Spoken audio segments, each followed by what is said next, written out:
Whoa, whoa, whoa, whoa, whoa, whoa, whoa, what just happened there? Did I just see this guy cry? Like, what?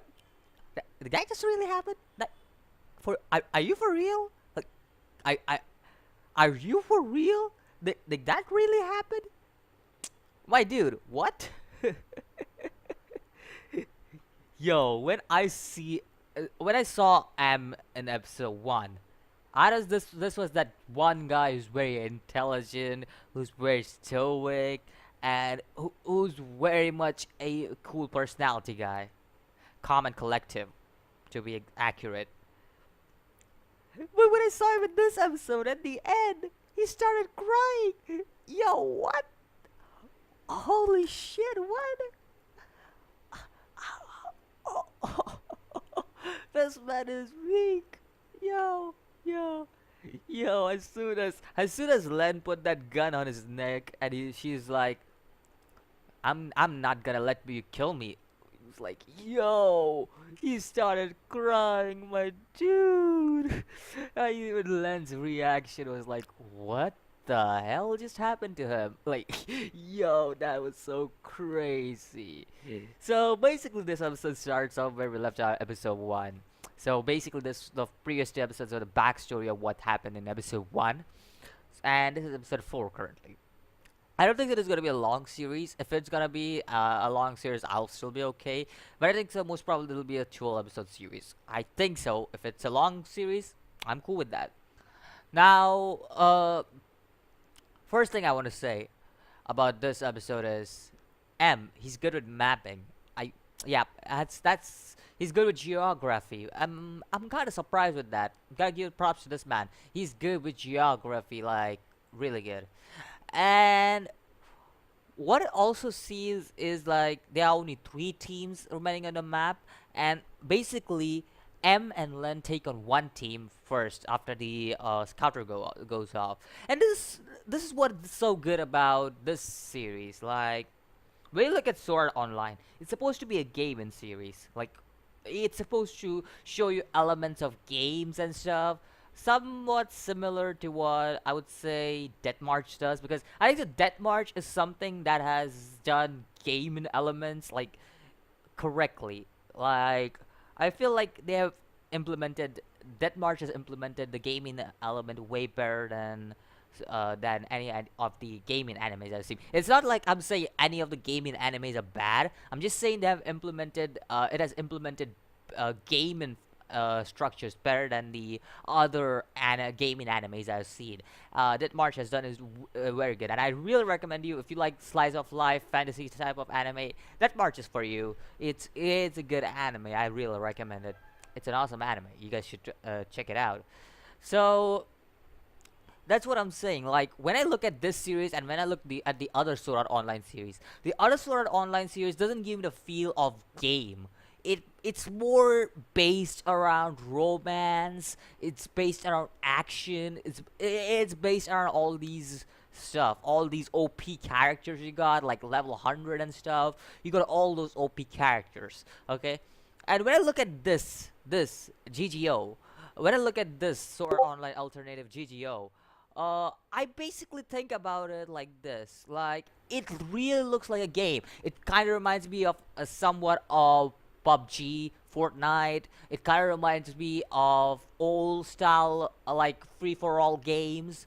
Like, for example, Counter Strike. That's a really old game, but I'll put that example out there too. It also reminded me somewhat of Overwatch. It reminds me of so many games. And when I look at the previous Sora Online game, not the game. Oh, damn it. The previous Sword Art Online series.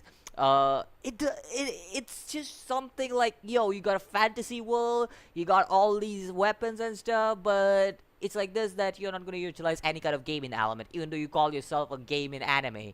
That's what I really mainly didn't like about Sword Art Online. I obviously didn't like the one-dimensional characters and stuff, but what I didn't like mainly about the other Sword Art Online series is that the main Sora Online series, it doesn't focus a lot on gaming elements, which I really don't like, especially when you call yourself a gaming anime. You really aren't focusing on gaming elements because you're unlike Olot. Oh, if people, anybody watches Overlord in my subscriber base, let me tell you this. Unlike Overlord, where you sleep and wake up in another gaming world, like in a different world, it's not even a gaming world. It's a completely different world. So yeah, you wake up in that different world. Sword Art Online is actually taking you is a VR connected game. So basically, you connect yourself with a VR and you play this game. But we don't see anything like that, like significantly important when it comes to Sword Art Online. And that's what I basically didn't like about Sword Art Online. Like, it had no gaming elements at all.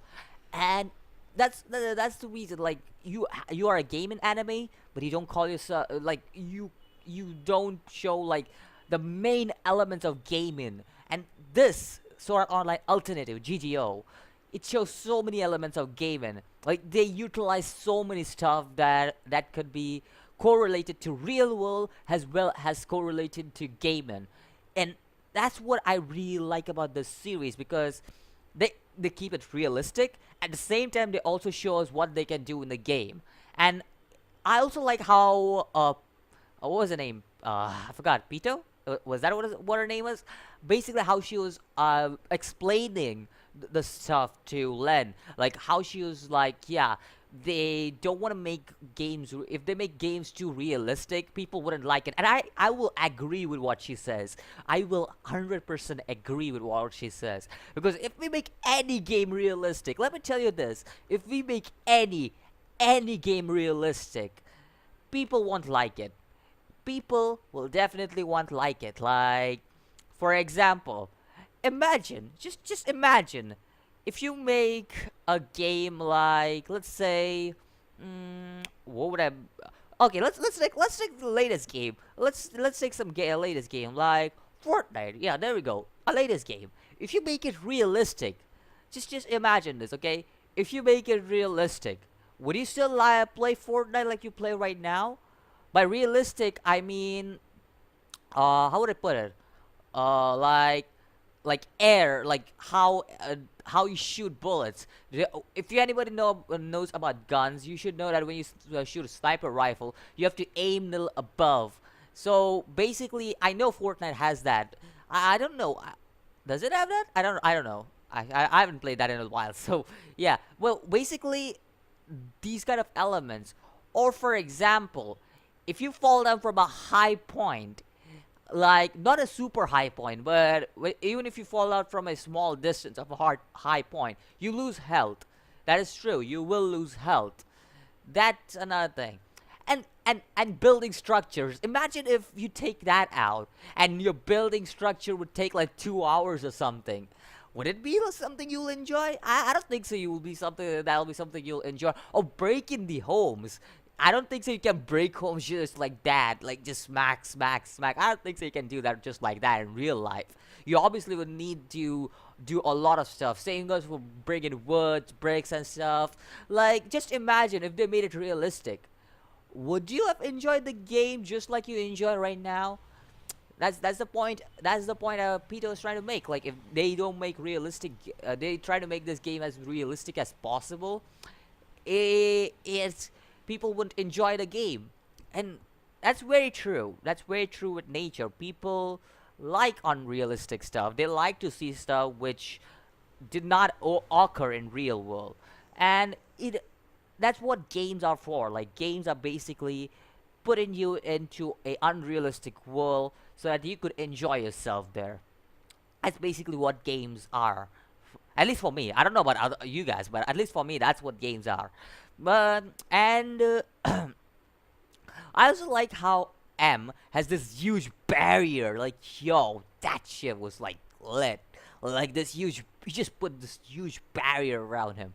I'm gonna give that points. Like, yo, points for that.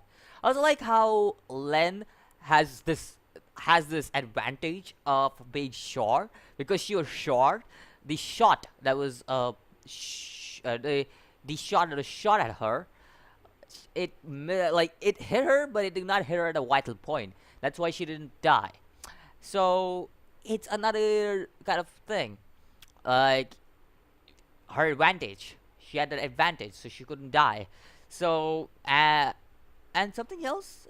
I think I covered up most of the stuff in this episode because uh pretty much now two teams are remaining. Len and M have taken down the one of the teams, and the other team is readying themselves up. Oh yeah, another thing. I wish as a Fortnite player, I'm not a big PUBG player. I'm gonna be honest, but as a Fortnite player, I wish there were vehicles in this game. If anybody, yeah, yo, I know nobody will listen to this request, but I need vehicles in this game, Fortnite. I do need vehicles in this game. If you get that for me, I will give you hands down points, cause yo, that shit would be lit. Having vehicles, like, come on, dude, like, come on, like how they use hoverboard, like, yo, that's crazy. Hovercraft, not hoverboard. Oh shit, hovercraft. Okay, yeah, and how they used trucks and stuff. Like, yo, I give that points. Like, good job, good job. Like, they're doing good job with this series. Like, they're making this an actual gaming series rather than just like, oh, let's have this one OP character just go out there and kill everyone. That's basically what Sword Art Online is. One OP character. A character gets transferred into another world due to VR. He becomes OP and basically starts slaughtering everybody. That's Sword Art Online for you guys, in short. I know, I know. I'm gonna get a lot of hate for saying that. Okay, but anyways, yeah, Sword Art Online GGO really really enjoyable just because of a simple factor that they are making this as much realistic to the gaming world as possible, and I really like it. So let me know, what do you think about this series so far? Did you like the elements they add, like from games and stuff? And let me know, do you think so that the Sora Online, the original series was better, or do you think that this series is better than the than the original Sora Online? Let me know about that too, and I'll see you in the next video. As always, peace.